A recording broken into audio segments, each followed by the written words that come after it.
$1,290. That's your checking account balance the morning after your 31st birthday party. Not your savings, your checking account, the number meant to carry you to the next paycheck, and it's already running thin. You know it before you open the app because you've felt this tightness before. It's a Tuesday night. Your friends left an hour ago, the paper plates are still on the counter, and you're sitting at the kitchen table doing the thing you do every few months, telling yourself you'll just check one account.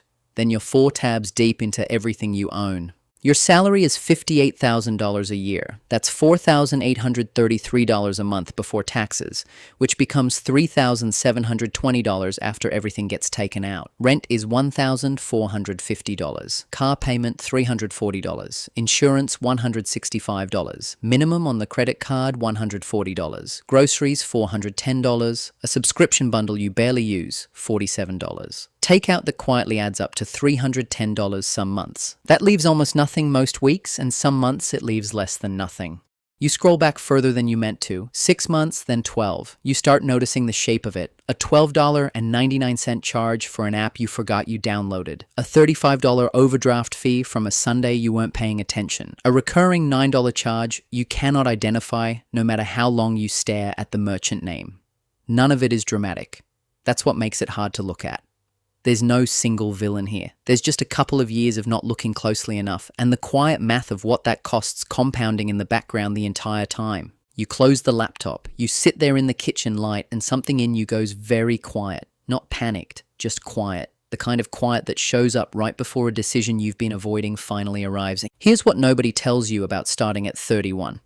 You are not late. 30 is not a deadline, whatever the internet tells you, but pretending the next decade doesn't matter wastes time you don't actually have to waste. You have almost 35 years until a typical retirement age, and that is an enormous amount of runway if you stop treating it like it's already gone. If you invest $500 a month starting now and average a 9% annual return, you'll have roughly $1.4 million by 65. That number isn't motivational, it's arithmetic. It sits quietly behind every choice you make from here, whether you look at it or not.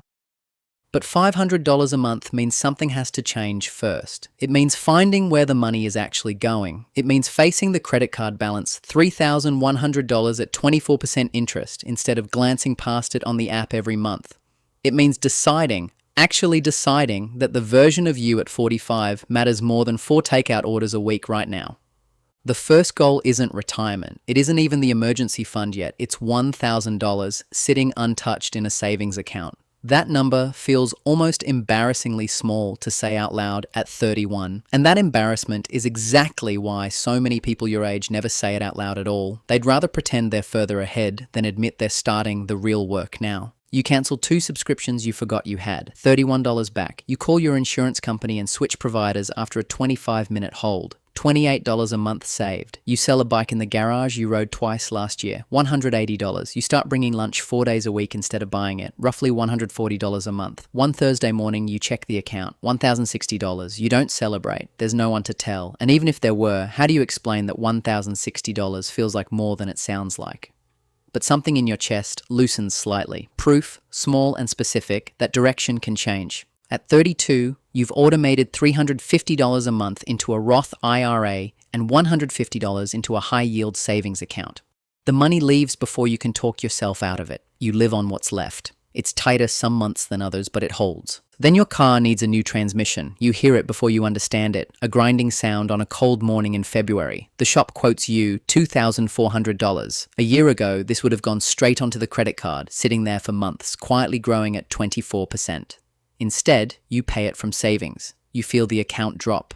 Your stomach tightens watching the number fall, but you don't go backward. You rebuild the fund over the next few months, one transfer at a time. Somewhere in that year, you sit down and actually read your 401k statement for the first time since you signed the paperwork. Not skim it, read it. You find a fund quietly charging 1.1% in fees every year. A number so small it looks harmless on a page, until you run it forward across 30 years and realize it's on track to cost you over $70,000 by retirement. Not because anyone stole it, because you never looked closely enough to notice it leaving. You spend a Saturday afternoon comparing fund options, then move everything into a low-cost index fund, charging 0.04%.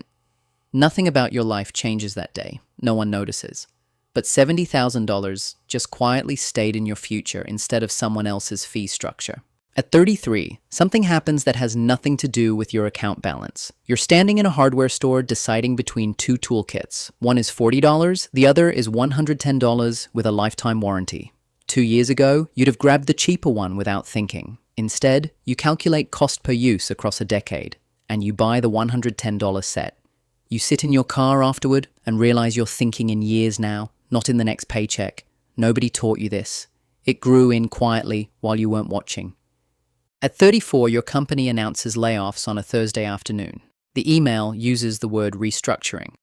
By 4 p.m., people are quiet in the specific way that means everyone is messaging someone privately. You go home and run the numbers. Your savings covers 3 months at current spending. Your portfolio is there untouched if things get worse. You are not safe exactly, but you are not one missed paycheck from collapse either, the way you were at 31. The cuts happen 2 weeks later, 9 people. You keep your job, but a coworker you'd had lunch with every week for 2 years does not. You feel relief and guilt at the same time, and underneath both, a colder clarity. This will happen again, to you or to someone near you. And the only real defense is time bought by a number in an account. You raise your emergency target from 3 months to 6. At 35, your friend leases a truck. He doesn't call a lease. He calls it basically owning it and changes the subject fast. You've done enough of this math by now to know what $720 a month for 6 years actually costs.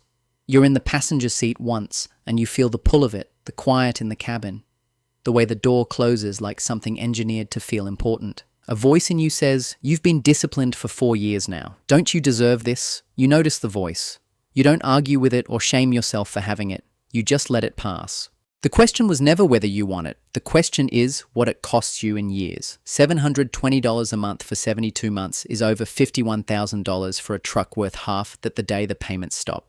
You drive home in your 8-year-old sedan and feel something closer to clarity than envy. At 36, you get a promotion you didn't fully expect, and your salary jumps from $64,000 to $79,000.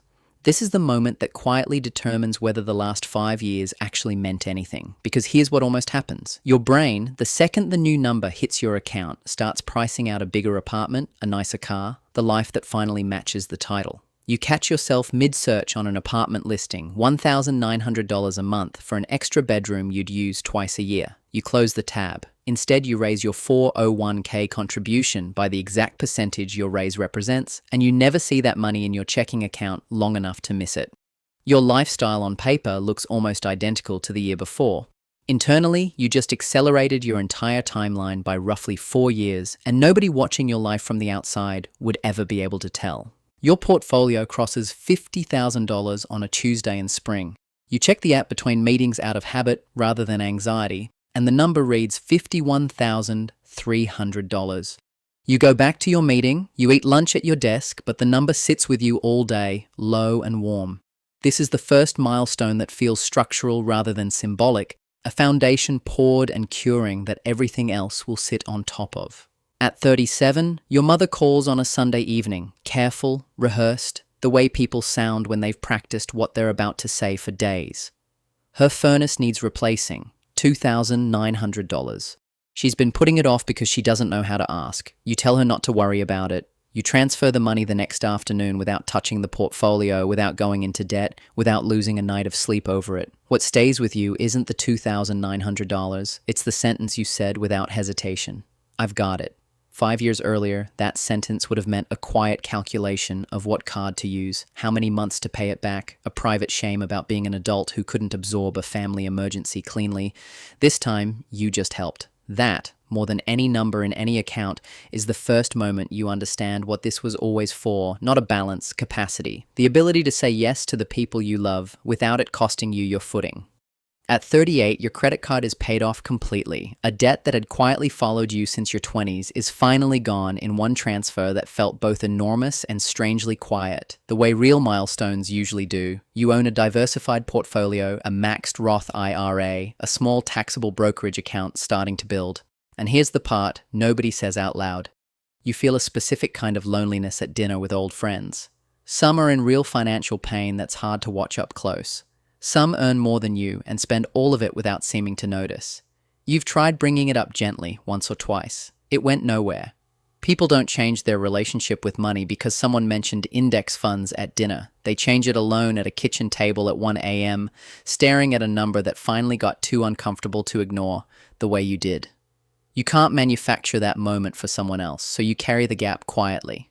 At 40, you wake up before coffee, before your phone. You lie in the dark and think about the kitchen table, the paper plates, the $1,290, the $115 a month you almost never found. Then you check the number, $145,000. Not financially free by any definition the internet uses, but 40 years old with real working liquid wealth built from a decade start, built from a credit card at 24% interest, built from one honest Tuesday night when you finally stopped looking away. You didn't inherit it. You weren't lucky in any way that explains it. You started, then you automated the behavior before the motivation ever fully arrived. And you kept going through every single moment that would have justified stopping. 9 years ago, you thought this would feel like a number. It didn't. It felt like paying for a transmission without your stomach dropping. It felt like surviving a round of layoffs without collapsing. It felt like telling your mother, "I've got it," and meaning every word of it. Most of all, it felt like waking up one ordinary morning and realizing the future had quietly stopped being something that happened to you and become something you were still building, one transfer at a time.